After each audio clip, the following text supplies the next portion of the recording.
Jon Jones is commanding attention again. And this time, he didn't need trash talk, interviews, or call-outs to do it. All it took was one short training clip. No words, no theatrics, just work.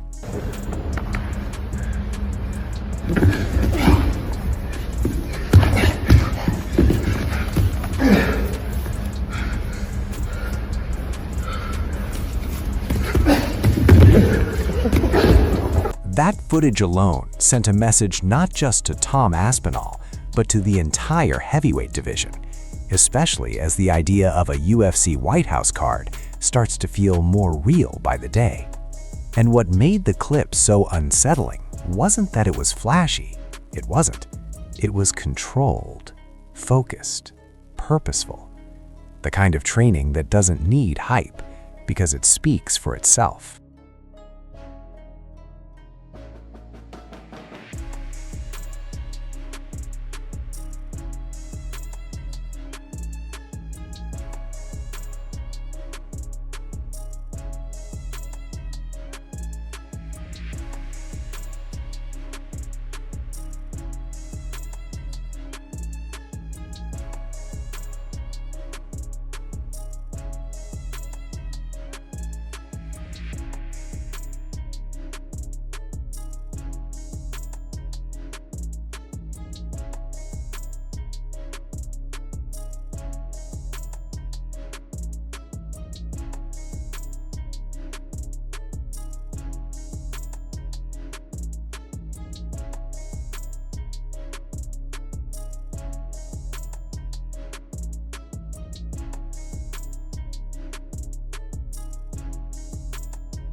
In a single moment, Jon Jones managed to shift the entire conversation without saying a word.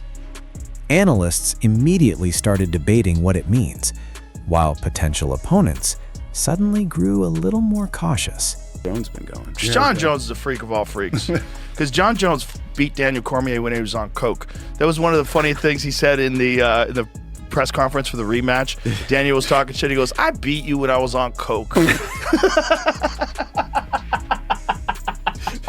And that reaction makes sense when you consider what we already know.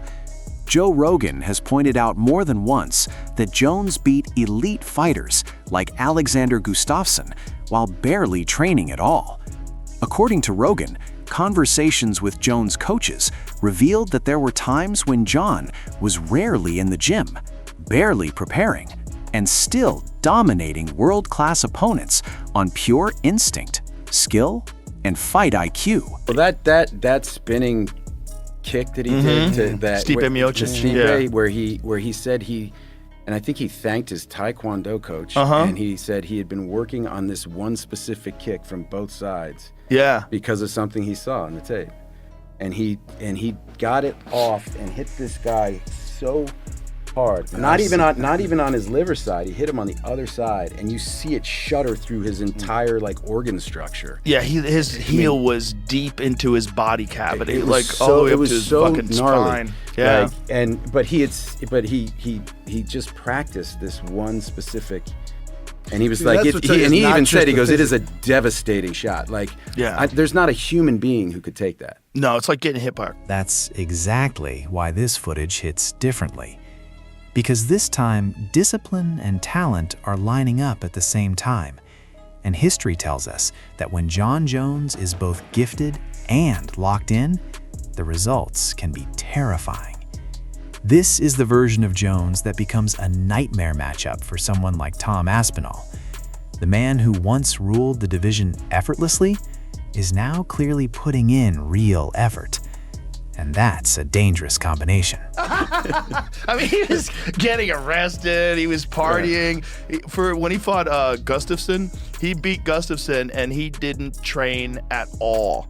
I talked to his trainer. He's like, he didn't even show up at the gym. He was fucking never there. He was never training. He could just show up and beat everyone. Rogan keeps circling back to the same conclusion. Jon Jones changes everything. He doesn't just stand out in the heavyweight division because of his size or resume. He stands out because of what he represents when he actually commits. Rogan believes that if Jones stays active, the entire division instantly feels deeper, more legitimate, and more serious. Without him, the list of truly threatening heavyweights is surprisingly short.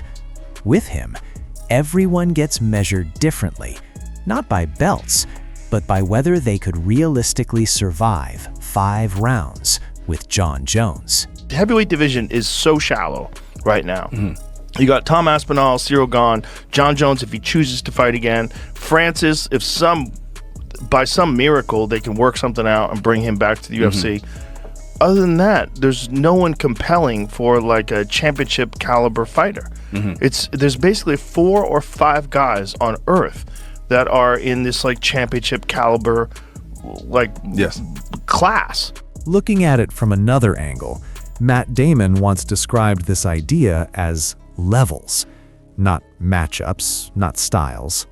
Levels. His argument was simple.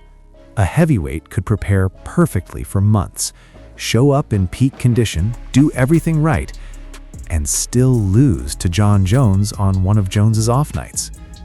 That realization stuck with him because it highlights something uncomfortable. Even among elite fighters, there's still another tier. It was, but he was a heavyweight, and he goes, I had the chance to spar with Jon Jones, to work with Jon Jones, and he goes, I knew about it months ahead of time. He goes, I got my nutrition, everything was absolutely flawless. I got, my sleep, everything was on. He goes, I show up at the gym that morning. He goes, it's me and 5 other guys. He goes, he comes in, I think he went to sleep at 4 in the morning or something. He was out all night, and he goes, he ran through all 6 That's my of us. buddy Brendan Schaub. Is that who it was? Yeah. Okay, yeah. It was the funniest story. I was like, and he goes, and then I just knew, there's levels. that's a level. Like, Yeah. but imagine being that elite and realizing there's another. Now, fast forward to today, where Jones isn't coasting. He's training consistently, with structure and intent. That's why some believe he's perfectly fine watching other legends fade out. For them, Jones' legacy remains untouched, an almost undefeated force whose peak may never truly be matched. At his absolute best, is there anybody in UFC history was a better fighter than Jon Jones? No. Not even Not close. St. Pierre. No. Not Anderson. The truth. Not Demetrius. Hey, let me tell you something. People like to say you be hating on Jon Jones, man. He beat you. I said, listen, man, and I told you this whenever I did your podcast. You did. I was so good when he beat me that second time that if he beat me that time, I don't think nobody could beat him. He was so. Plus, he tall. He got long arms. 84-inch reach. Yep. He got good knees. Elbow. Him and I did that thing together. And we were talking about boxing. And he was like, if we boxed, it would be much harder fight. Right. He goes, because I kick Daniel a lot. And I need Daniel a lot. Right. And I think that is why, or a thing that people underestimate about him. I don't think in terms of skills, maybe Khabib was as good, but Conor McGregor was real good whenever he was like on his game, not messing up. Daniel Cormier takes it a step further. His argument isn't really about rankings, it's about legacy. Unlike Demetrius Johnson, Cormier believes that Tom Aspinall's career will always carry a what if unless he faces Jon Jones. Even if Aspinall becomes undisputed champion, Cormier says there will always be a shadow hanging over that achievement. The lineal story of the division feels incomplete if Jones never gives him that chance. I think Jon Jones' legacy doesn't need Tom Aspinall as Tom needs Aspinall. Jon. I don't think he does. He does, bro. He doesn't. You know why? Why? And I'm only telling you this from a guy that lived in that world, right? You lived in that division. I also never beat him. Yeah. And I had, no matter what I did going forward, it was always that, well, you never beat Jon Jones. Tom Aspinall is going to get that belt, and there's going to be a gap, right? that lineal championship breaks. That line breaks. Yep. When Tom goes from interim to champion. Yep. Because Jon never gave him the opportunity to fight him. But either did Francis never gave Jon Jones the opportunity to fight him. Francis was going to give Jon an opportunity. Jon wasn't ready to take it at the time. Exactly. Right? So there you have that same type So it of keeps thing. breaking. Francis left. Yep. Made a boatload of money. So in retrospect, Francis probably made the right decision because he got paid 1000%. so much money to box. Exactly. But Jon not fighting Tom messes with the the line of succession, balance. the balance of the world. It's like the Avengers. Yeah, and the Infinity Stones going back. Yeah. Like he needed to fight him. I wish he would have fought him but I think he's not fighting him for one reason and one reason only. He doesn't want to put the work in that he needs to. That unanswered question, that gap, is what separates great fighters from legends. And that's why the White House card feels like the perfect stage. Cormier even compared Jones to an Avengers-level threat. A showdown there wouldn't just crown a champion. It would finally settle a debate that's been lingering for years. Not everyone agrees, though. Khabib Nurmagomedov has been very clear with his assessment. He believes Jon Jones' prime is long gone. Khabib points to Jones' inactivity over the last 5 years, along with the controversial decisions against Santos and Reyes, as signs that the dominance simply isn't the same anymore. In his view, those performances show that the aura has faded. If he fought Tom Aspinall, you think he would have won? He could, but bro, like we can't be forever there. But if he beat that guy, young guy, maybe he could beat him, Jon Jones as well. But when you get older, it's different. But if you use Jon Jones his young age with anyone, bro, he gonna beat anyone. Yeah. You know, so and every day people getting older, you know. I'm happy the guy is finished, he's legend and are undefeated. And he's good picture for everyone, anyone, you know. The guy becomes so crazy talent, so crazy hard worker, you know. You can't be there if you don't work hard, you know. At the same time, Khabib sees Tom Aspinall as the heavyweight of the moment, a fighter in his prime, fully tuned, sharp, explosive, and ready to set a new standard for the division. For Khabib, the spotlight has already shifted, and the era of Jones' unquestioned supremacy is over. Jon Jones, however, doesn't see Aspinall the same way. When Tom gets hurt, it's like he's like immediately incapacitated. Immediately. He shut down. It's like he poked my eye and then he's like immediately, there's no like. He never tried to look. It was rag on the eye immediately. Dude, I would have been the silliest looking cat on national TV just trying. He didn't try. He didn't try. Same thing with Curtis Blaze. When he hurt his knee, there was no limping. There was no trying to get up. It was just like immediately. Yep.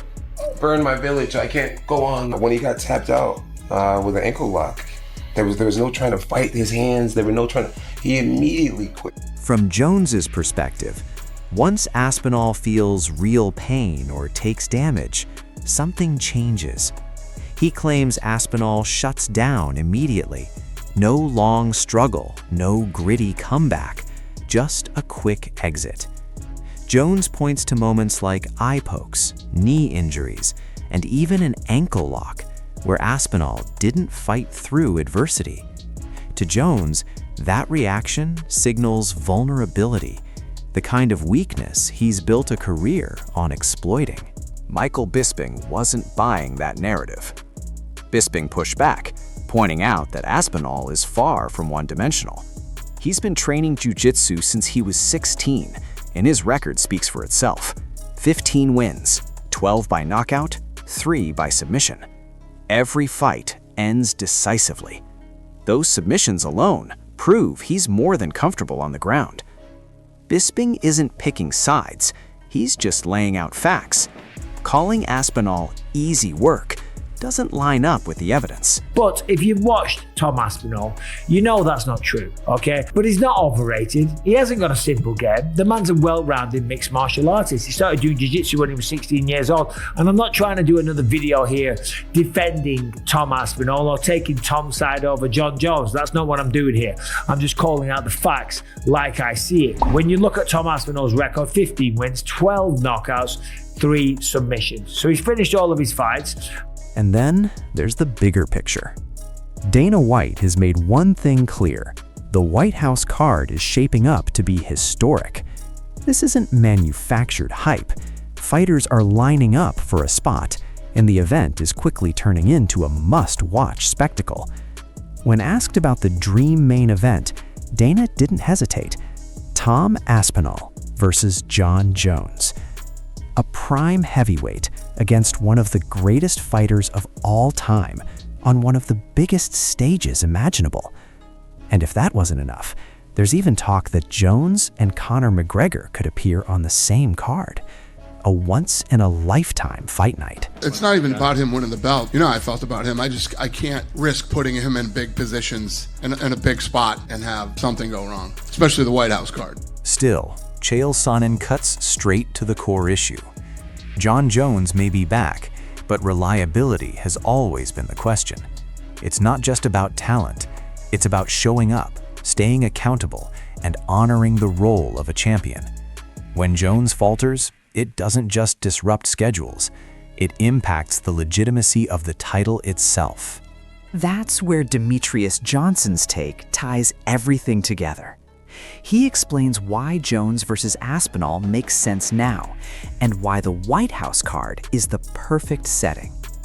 Jones has already said he'll fight if the money is right, putting Dana White in a tough position.